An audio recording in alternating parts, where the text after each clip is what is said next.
সুলাইমান সারা দুনিয়া শাসন করেছে, এই সুলাইমানের মৃত্যু হয়েছে। সুলাইমান আলাইহিস সালামের সামনে যখন মালাকুল মউত আজরাইল হাজির হলো, আগে মালাকুল মউত যুবকের বেশে কিংবা বুড়োর বেশে কিংবা শিশুর বেশে মানুষের দরবারে আসতেন আর তার মৃত্যু হতো। সবাই মালাকুল মউত আজরাইলকে দেখতে পেত। সুলাইমান আলাইহিস সালামের দরবারে এসেছে মালাকুল মউত আজরাইল আলাইহিস সালাম। আজরাইল আলাইহিস সালাম এসে মালাকুল মউত সুলাইমানকে সালাম দিয়েছেন। সালামের উত্তর নিয়ে বলে, এই যুবক তুমি কে গো? তোমার আমি জীবনে প্রথম দেখলাম।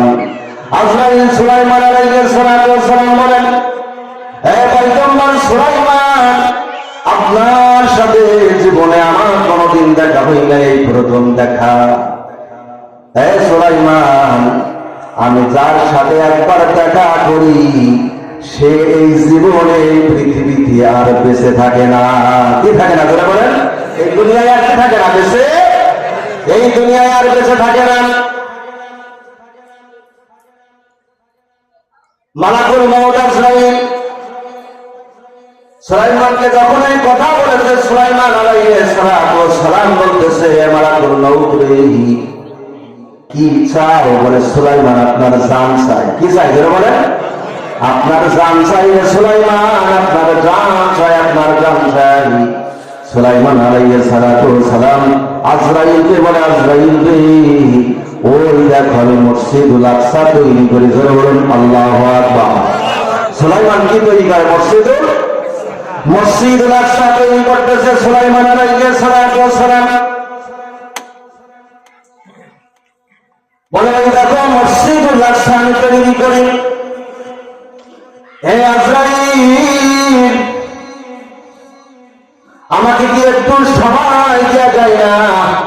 আমি সুলাইমান এই মুহূর্তে যদি মারা যাই, হে আজরাইল মসজিদুল আকসা তৈরি হবে না। আমার জীবনে বড় ইচ্ছা, আমি আল্লাহর মসজিদুল আকসা তৈরি করে তারপরে এই দুনিয়ার বুক থেকে যাব। এর আজরাইল একটু সময় দাও, একটু হায়াত বাড়াও। হযরতে আজরাইল বলছে, আল্লাযী খালাকাল মাউতা ওয়াল হায়াতা লিয়াবলুয়াকুম আইয়ুকুম আহসানু আমালা। বলুন আল্লাহু আকবার। হায়াত আর মউতের মালিক যিনি, সেই মালিকের নাম কি একবার চিল্লায় বলে? সেই মালিকের নাম কি ধরে বলেন? আর আমাকে বলেন, সেই মালিকের নাম কি? হযরত সুলাইমান বলতেছেন, আজরাইল একটু সময় দাও, মসজিদুল আকসা তৈরি করি। মসজিদুল আকসা হচ্ছে ফিলিস্তিনের ভিতরে। ফিলিস্তিনিতে ইসরায়েলরা মারতেছে কিনা? মুসলমান প্রত্যেক দিন 500, 600, হাজার হাজার মুসলমান মেরে তাদেরকে তছনছ করে দিচ্ছে, জীবিত কবর দিচ্ছে, কিন্তু দুনিয়ার কোন মুসলমান কথা বলে না। কথা বলে ঠিক না বেঠিক? ইহুদিরা আজকের মুসলমানকে দিয়ে মেরে মেরে ফিলিস্তিনিকে মেরে মেরে শেষ করে দিচ্ছে। আল্লাহ পাক ফিলিস্তিনের কথা বললেন। পৃথিবীতে আল্লাহ পাক ফিলিস্তিনের কথা কোরআনে বারবার বলেছেন যে ফিলিস্তিন হচ্ছে একটি পবিত্র ভূমি। কি ধরে বলেন? পবিত্র ভূমি। সব নবীরা ফিলিস্তিনে এসেছেন। বলছেন ফিলিস্তিন হচ্ছে মসজিদুল আকসা, এটা হচ্ছে মুসলমানদের প্রথম কিবলা। মুসলমানদের কি ধরে বলেন? প্রথম কিবলা। সব নবীরা মসজিদুল আকসার দিকে ফিরে ফিরে তারা নামাজ আদায় করতেন। আল্লাহ রাসূল কারীম সাল্লাল্লাহু আলাইহি ওয়াসাল্লাম তিনিও মসজিদুল আকসার দিকে ফিরে ফিরে নামাজ আদায় করেছেন। এটা জিকির করেন, লা ইলাহা জোরে লা ইলাহা জোরে লা ইলাহা। যার দিলে আছে আমার আল্লাহর ভয়, যার মনে আছে আমার আল্লাহর ভয়, আল্লাহ আল্লাহ সব সময়। আহারিকা ভালো লাগে না, এই দুনিয়া ভালো লাগে না,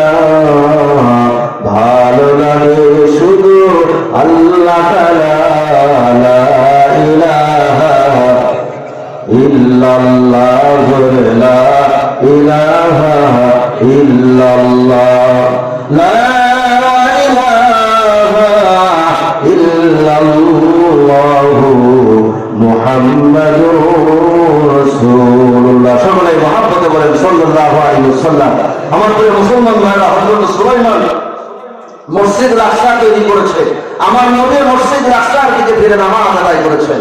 আল্লাহর নবীজি মদিনায় বসে বসে যখন মসজিদ রাস্তার দিকে ফিরে নামাজ আদায় করতেছেন, এক জায়গায় বসে কিবলা দাঁড়িয়ে বলা হয় জায়গাটা, আমি 2005 সালে যখন হজে গিয়েছিলাম, ওমরা হজে, ওই জায়গা দেখেছিলাম। আল্লাহ নবীজি মনে মনে কল্পনা করতেছেন, আল্লাহ পাক, আমি যে জন্মভূমি ছেড়েছি মক্কাতুল মুআজ্জাম, যেখানে হেরেম শরীফ আছে, কাবা আছে, রব্বুল আলামিন ওই জায়গাটা যদি কিবলা হইতো আর সারা দুনিয়ার মুসলমান যদি ওই দিকে ফিরে নামাজ পড়তো, তা আমি নবী খুশি হয়ে যাইতাম। ধরে বলেন সুবহানাল্লাহ। তা নবীর খুশিতে আল্লাহ খুশি, নবীর খুশিতে কি ধরে বলেন আল্লাহ। আল্লাহ রসুলের নাম হচ্ছে হাবিবুল্লাহ, আল্লাহ রসুলের নাম কি ধরে বলেন হাবিবুল্লাহ। আর ইব্রাহিম আলাইহিস সালাতু সালামের নাম হচ্ছে খলিলুল্লাহ, কি ধরে বলেন খলিলুল্লাহ। খলিলুল্লাহ হাবিবুল্লাহ নামের ভিতরে পার্থক্য আছে। খলিলুল্লাহ হচ্ছে সেই ব্যক্তির নাম যিনি সব কাজ করেন আল্লাহকে খুশি করার জন্য। তাকে খুশি করার জন্য বলেন, আল্লাহকে খুশি করার জন্য যিনি কাজ করেন তাকে খলিলুল্লাহ বলা হয়। হযরত ইব্রাহিম আলাইহিস সালাতু সালাম তার জীবনে যত নবী আছে সব থেকে সুলাইমানের হযরতে ইব্রাহিমের পরীক্ষা বেশি হয়েছে, কঠিন কঠিন পরীক্ষা, আর সব পরীক্ষায় তিনি পাস করে গোল্ডেন প্লাস পেয়েছেন। যে বলেন সুবহানাল্লাহ। ইব্রাহিম আলাইহিস সালাতু সালাম আর নাম দিলেন আল্লাহ পাক খলিলুল্লাহ, কি নাম দিলেন যে বলেন, আর আল্লাহর নবীর নাম দিলেন হাবিবুল্লাহ। বলে আল্লাহর নবী যখন অখুশি হয় আল্লাহ তখন অখুশি হয়ে যায়। যে বলেন সুবহানাল্লাহ। আমার নবীকে খুশি করার জন্য আল্লাহ নিজেই কাজ করেন। আল্লাহু আকবার, জোরে বলেন। এই জন্য তার নাম হচ্ছে হাবিবুল্লাহ। অদ্দুহা ওয়াল লাইলি ইযা সাজা, আল্লাহ নবী বলছেন, নবী টেনশন করো না, চিন্তা করো না, কাফেররা তোমাকে মারে, আবু জাহেল তোমাকে মারে, আবু লাহাব তোমাকে মারে, মুগিরা তোমাকে মারে, অন্ধকার ঘনিয়ে আসতেছে, নবীজি টেনশন করো না, অন্ধকার যত গভীর হবে সূর্য তত তাড়াতাড়ি উঠবে। কথা বলুন ঠিক না বেঠি? চিন্তা আছে নাকি? কোনো চিন্তা নাই। নবীজির কাছে অদ্দুহা, নবীজি প্রভাতের আলো জ্বালিয়ে দিলাম। জোরে বলেন সুবহানাল্লাহ। আল্লাহ নবীজি মনে মনে চিন্তা করতেছেন, নবীজি আল্লাহ রাব্বুল আলামিন আমার জন্মভূমি কাবা যদি মুসলমানদের কিবলা হয় তো আল্লাহ রাব্বুল আলামিন আল্লাহ নবীজি ওই জায়গায় বসে বললেন, নবীজি মুখটা ঘোরান কাবার দিকে ঘোরেন। নবীজি কাবার দিকে বললেন, আল্লাহ ঘোষণা করে দিলেন আজ থেকেই কাবা হবে মুসলমানদের কিবলা। বলেন সুবহানাল্লাহ। এর আগে কাবা ছিল মসজিদুল আকসা, কি বলেন মসজিদুল, যে আকসার চতুর্দিকের ভূমিকে পবিত্র বলা হয়েছে। ফিলিস্তিনি এই মসজিদুল আকসা যেটা কাফের বেঈমানদের দখলে আছে। কাদের দখলে? জোরে বলেন। কাফের বেঈমানদের দখলে। আমার নবীজি হিজরতের রাতে মসজিদুল আকসার পাশে ঘোড়া বেঁধে মসজিদুল আকসার ভিতরে ঢুকেছে। দেখে মসজিদুল আকসার ভিতরে নবীরা দাঁড়িয়েছে। যে বলুন সুবহানাল্লাহ। কে ইমামতি করবে? ইব্রাহিম আদমের দিকে তাকায়, তুমি ইব্রাহিমের দিকে তাকায়। কে আজকের ইমামতি করবে? হযরত আদম আলাইহিস সালাম আল্লাহর নবীকে ছেড়ে দিলেন। এ রাসূলুল্লাহ, আল্লাহ আপনাকে হাবিব বলে রেখেছেন, আপনি হচ্ছেন রাইসুল আম্বিয়া, আপনি হচ্ছেন সকল নবীদের সরদার। বলেন সুবহানাল্লাহ। মসজিদুল আকসায় নবীজি 2 রাকাত সালাত আদায় করেছেন। মসজিদুল আকসা তৈরি করেছেন হযরত সুলাইমান আলাইহিস সালাতু ওয়াসসালাম। আল্লাহু আকবার, বলেন। কে তৈরি করেছেন? বলেন। মালাকুল মউতকে বলে, মালাকুল মউত রে ওই যে মসজিদুল আকসা তৈরি করি, এ মালাকুল মউত ওইখানে জিনেরা কাজ করে, মানুষের কাজ করে, দানবে কাজ করে, ব্যক্তিরা কাজ করে। জিনেরা বড় দুষ্টু রে। এই যে আমার হাতের টুকরা লাঠিটা পরে মালাকুল মউত এই লাঠির ভয় দেখায়া আমি সুলাইমান জিনিদেরকে কাজ করাই। ওই দেখো মসজিদুল আকসা তৈরি হচ্ছে, অর্ধেক হয়েছে। এই মালাকুল মউত, আমি সুলাইমান যদি এইখানে এই মুহূর্তের জন্য চলে যাই, তুমি যদি আমার প্রাণ কবজ করে নাও, ওই মসজিদুল আকসা তৈরি হবে না। মালাকুল মউত রে, একটু সময় কি আমার দেওয়া যায়? একটু সময় কি আমার দেওয়া যায়? মালাকুল মউত বলেন, হায়াতের মালিক যিনি, দরখাস্ত আপনি করবেন তার কাছে। ধরে বলেন সুবহানাল্লাহ। একবার চিল্লায় আওয়াজ দিয়ে বলবেন, হায়াত আর মউতের মালিক কি? আরো চিল্লায় বলেন, হায়াত আর মউতের মালিক কি? আপনি আল্লাহর কাছে দরখাস্ত করেন, ওয়াজাত সাকরাতুল মাউত, আমার ওয়াদা হয়েছে জান এখনই কবজ হবে, জান কি এখনই কবজ হবে। আল্লাহর কাছে দরখাস্ত করেন। হযরত সুলাইমান আলাইহিস সালাতু ওয়াস সালাম আল্লাহর কাছে আর যে দরখাস্ত লিখে দিয়েছেন, রব্বুল আলামিন একটু কি হায়াত বাড়ানো যায়? হযরত সুলাইমান আলাইহিস সালাতু ওয়াস সালামের জামানার আগে, মুসার জামানার সময় আজরাইল ছোট্ট বাচ্চার বেশে, যুবকের বেশে, মুরব্বী বেশে মানুষের গান আওয়াজ করতে আসতো। সব মানুষ আজরাইলকে দেখতে পাইত, সব মানুষ আজরাইলকে দেখতে পায়। এখন কি দেখতে পান আপনারা? সব মানুষ আজরাইলকে দেখতে পায়। মুসার কাছে এসেছে আজরাইল, সালাম দিয়ে কয়, কে গো তুমি আমার দরবারে সালাম দিতে মালাকুল মউত আজরাইল। আমি কি রে আজরাইল?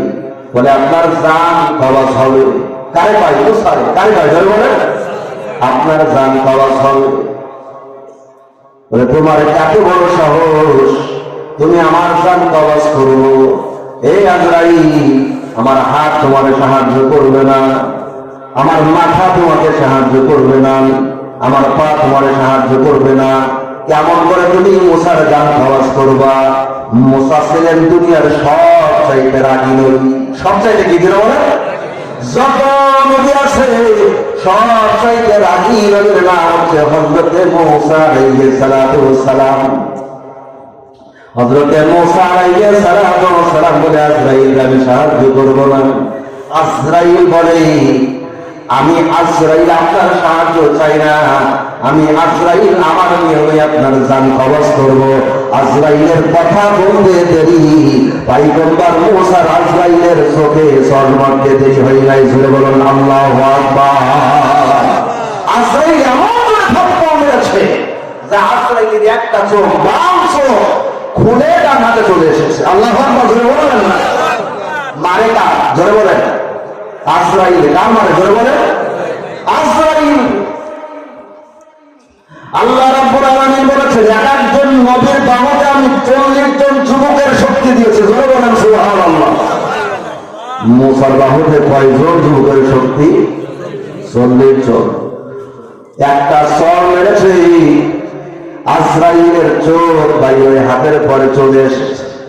আজরাইল আল্লাহর দরবারে আরশে আজিমে হাজির। বলে রব্বুল আলামিন,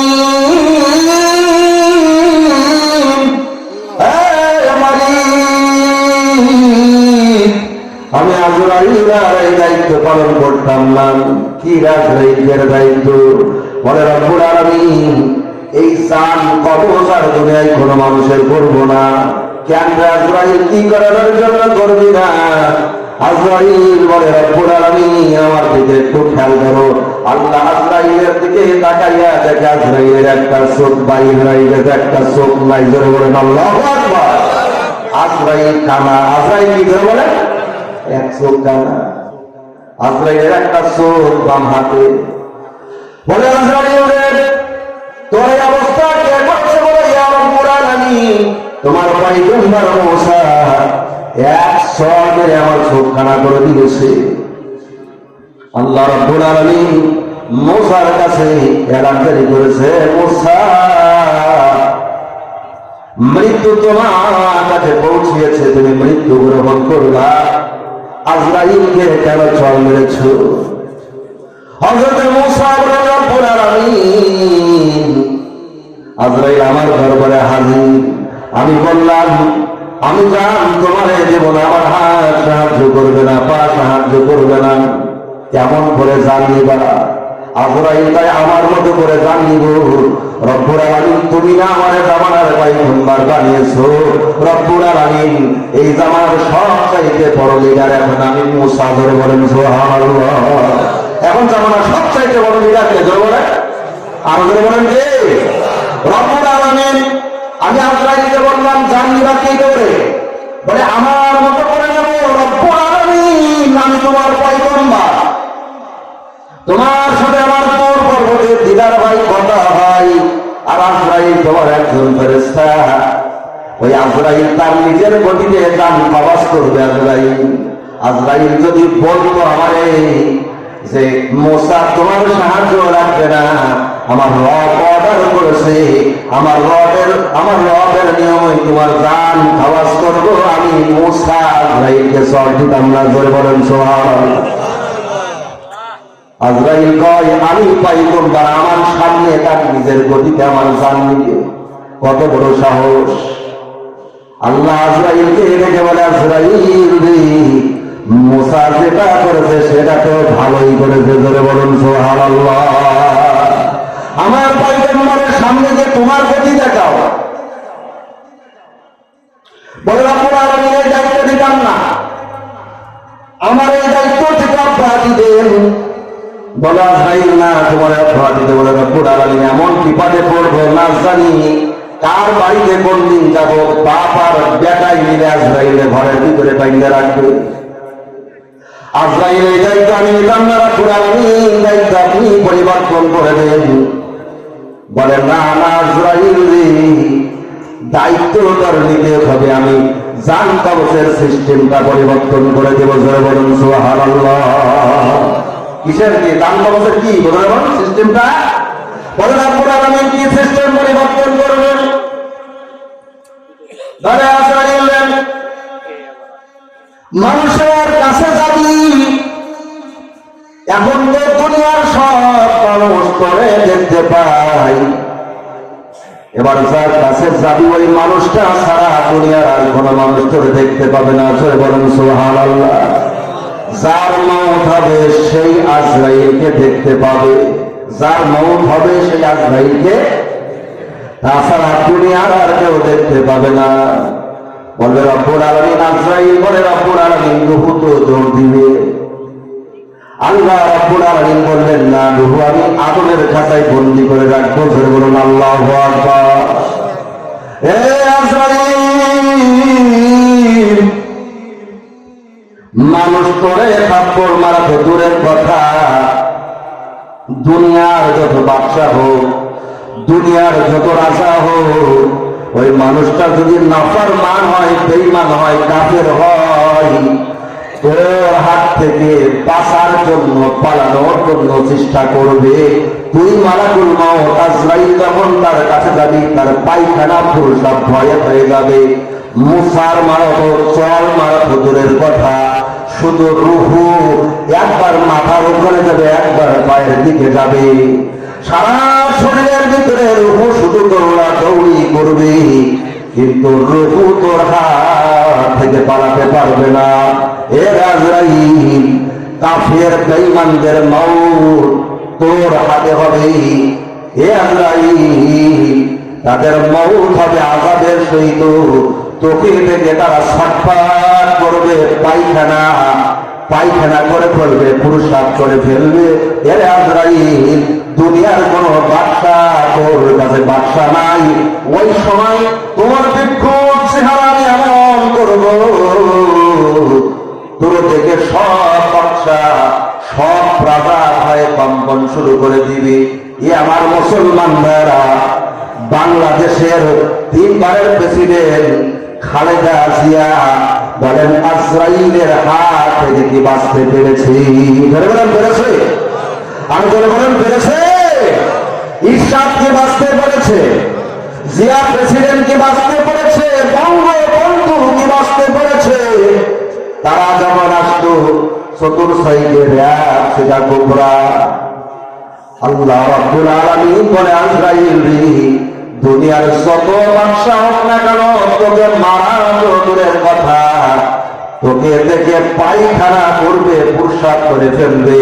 আল্লাহর নবীজি বলেছেন, যদি কোনো মানুষের মৃত্যুর সময় পায়খানা আর প্রসাব হয়, ওই মানুষটার মৃত্যু মুমিনের লক্ষণ নয়। ওই মানুষটার মৃত্যু মুমিনের লক্ষণ। মুমিন মারবে পবিত্র অবস্থায়, জোরে বলেন সুবহানাল্লাহ। মুমিন মারবে কি অবস্থায়, জোরে বলেন। আল্লাহ রাসূল কারীম সাল্লাল্লাহু আলাইহি ওয়াসাল্লাম বলেছেন, মুমিন যখন মরবে, মুমিনের মাথা হালকা হালকা, মাথা কপাল ঘামবে। কি ঘামবে, জোরে বলেন? কপাল ঘামবে। মুমিনের জবান বন্ধ হবে না, মুমিনের শেষ বাক্য হবে লা ইলাহা ইল্লাল্লাহ। জোরে বলেন লা ইলাহা ইল্লাল্লাহ। ফাদখালাল জান্নাত, যার শেষ বাক্য হবে লা ইলাহা ইল্লাল্লাহ, আমি নবীজি সাক্ষ্য দিলাম তার ঠিকানা হবে জান্নাত। জোরে বলেন সুবহানাল্লাহ। এ আমার মুসলমান ভাইরা, কোরআনের কারণে ফাঁসির মঞ্চে ঝুলাই কিনা, জোরে বলেন। আরো জোরে বলেন, ঝুলাই কিনা? কাদের মামলার ফাঁসি হয়েছে? আরো অনেক মানুষের, মুজাহিদের ফাঁসি, কামরুজ্জামানের ফাঁসি। কত ইসলাম প্রিয় তাওহীদ জনতার কোরআনের কথা বলার জন্য, হক কথা বলার জন্য ফাঁসির মঞ্চে ঝুলিয়েছে। কথা বলুন ঠিক না ঠিক? এদেরকে যখন ফাঁসির মঞ্চে নিয়ে যায়, এদেরকে আগে উযু করায়। কি করায়? এ ভাই বলেন, কি করায়? উযু করায়। বলে হুজুর আপনার শেষ চাওয়া কি? যারা মুমিন তারা বলে আমারে 2 রাকাত নামাজ পড়তে দাও, আমি সিজদায় গিয়ে আসসালাতু মি'রাজুল মুমিনিন, আমার আল্লাহর সাথে একটু কথা বলি। জোরে বলেন সুবহানাল্লাহ। যত ইসলামের সৈনিকরা প্রাণ দিয়েছে আমি দেখেছি। সারা পৃথিবীতে যারা কালেমার জন্য জীবন বিসর্জন দিয়েছেন, কোরআনের জন্য ফাঁসির মঞ্চে যারা বলেছে, তাদের জীবনের শেষ ইচ্ছা 2 রাকাত নামাজ পড়বে। কয় রাকাত? বলে 2 রাকাত নামাজ পড়ার পরে যখন ফাঁসির মঞ্চে ঝোলায়, ওই ফাঁসির মঞ্চ যখন তার গলার ভিতরে দেবে, ওই সময় পাশে একজন হুজুর তাকে, মুফতি সাহেব তাকে, যিনি কোরআনের জন্য ফাঁসি দিচ্ছে দাঁড়িয়ে, তারে পড়াই গাই করুন লা ইলাহা ইল্লাল্লাহু মুহাম্মাদুর রাসূলুল্লাহ। আপনাদের কাছে ছোট্ট একটা প্রশ্ন ছুড়ি। আল্লাহ নবীজি বলেছেন লা ইলাহা ইল্লাল্লাহ ফাদখালাল জান্নাত, যার শেষ বাক্য হবে লা ইলাহা ইল্লাল্লাহ, সে জান্নাতে যাবে। জোরে বলেন সুবহানাল্লাহ। ওই ফাঁসির মঞ্চের মানুষটারে লা ইলাহা পড়াইয়া, কারো কাপড় পড়াইয়া ফাঁসির মঞ্চে ঝোলাই। এই হাদিস প্রমাণ করে ওই ফাঁসির মানুষগুলি সবাই জান্নাতে গেছে। কথা বলুন ঠিক না ঠিক? হযরত সুলাইমান আলাইহিস সালাতু ওয়াস সালাম আল্লাহকে ডাক দিয়ে বলে, মালিক, ওই দেখো আমি তোমার ঘর মসজিদুল আকসা তৈরি করি, নিজের বিল্ডিং করিলাম, অট্টালিকা তৈরি করিলাম, নিজের প্রাসাদ করিলাম। আল্লাহ রাব্বুল আলামিন, আমি তোমার ঘর করি। ধরে বলেন সুবহানাল্লাহ। সুলাইমান কার ঘর করে? ধরে বলেন আল্লাহর ঘর করে। বলে রাব্বুল আলামিন তোমার ঘর করি, ওই দেখো মসজিদুল আকসা আমি তৈরি করতেছি। আল্লাহ পাক একটু সময় দাও, হায়াতটা একটু বাড়াও।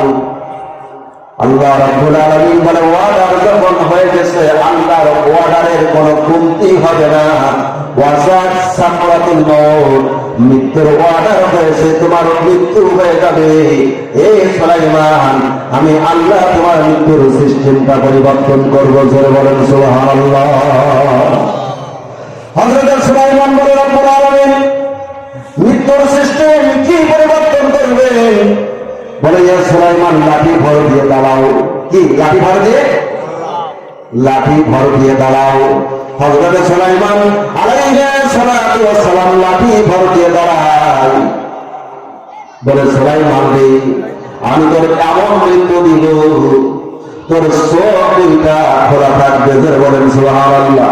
চোখ 2টাকে থাকবে। জোরে বলেন আল্লাহ রাব্বুল আলামিন সুলাইমানকে বলে, যে সুলাইমান, যত মানুষের দুনিয়ায় মৃত্যু হয় সকলের চোখটা বন্ধ হয়ে যায়। হয় কিনা? ধরে বলে অনেকের চোখ খোলা থাকে, গ্রাম পাশাপাশি আত্মীয় স্বজন তার চোখটা আবার বুঝিয়ে দেয়, চোখটা বুঝে যায়। হে সুলাইমান, আমি আল্লাহ তোমার মৃত্যু দিব, ওই লাঠি ভর দিয়ে দাঁড়াও, ওইখানে তুমি দাঁড়িয়ে থাকবি, তোমার চোখটা খোলা থাকবে। জিন পরি মানব দানব দুনিয়ার যত মাখলুক দেখবে সুলাইমান মরেছে এইটা বুঝতে পারবে না। জোরে বলেন সুবহানাল্লাহ। এই সুলাইমান লাঠি ভর দিয়ে দাঁড়াও, তোমাকে আমি মাটি দিয়ে ফেলাবো না, আবার তোমাকে লাঠি থেকেও পড়াবো না। হযরত সুলাইমান আলাইহিস সালাম লাঠি ভর দিয়ে দাঁড়িয়েছে। সুলাইমানের চোখ খোলা, জিনেরা সুলাইমানের দিকে তাকায়, মানুষে সুলাইমানের দিকে তাকায়। সুলাইমান আলাইহিস সালাম লাঠি ভর দিয়ে দাঁড়িয়ে আছে, বলে এ সুলাইমান, এইভাবে আমি আল্লাহ রাব্বুল আলামিন তোমাকে ততক্ষণ পর্যন্ত দাঁড়িয়ে রাখবো যতক্ষণ পর্যন্ত মসজিদুল আকসা তৈরি না হবে। হযরত সুলাইমান আলাইহিস সালাম বলতেছেন, রব্বুল আলামিন, আমি তো আপনার মৃত্যুর স্বাদ গ্রহণ করার জন্য রেডি। মনের ভিতরে ইচ্ছা ছিল মসজিদুল আকসা তৈরি না করে মরবো না। রব্বুল আলামিন মসজিদুল আকসার কি অবস্থা হবে? আল্লাহ রাব্বুল আলামিন বলে, সুলাইমান রে, দুনিয়ার কোন ঘর তৈরি করো না, আমি আল্লাহ, তুমি আমার ঘর তৈরি করো। এই সুলাইমান, এই মসজিদুল আকসা তৈরি করার জিম্মাদার আমি আল্লাহ রাব্বুল আলামিন নিজ হাতে দায়িত্ব নিলাম। জোরে বলেন সুবহানাল্লাহ। আল্লাহ রাব্বুল আলামিন বললেন, সুলাইমান রেডি হয়ে যাও মৃত্যুর জন্য।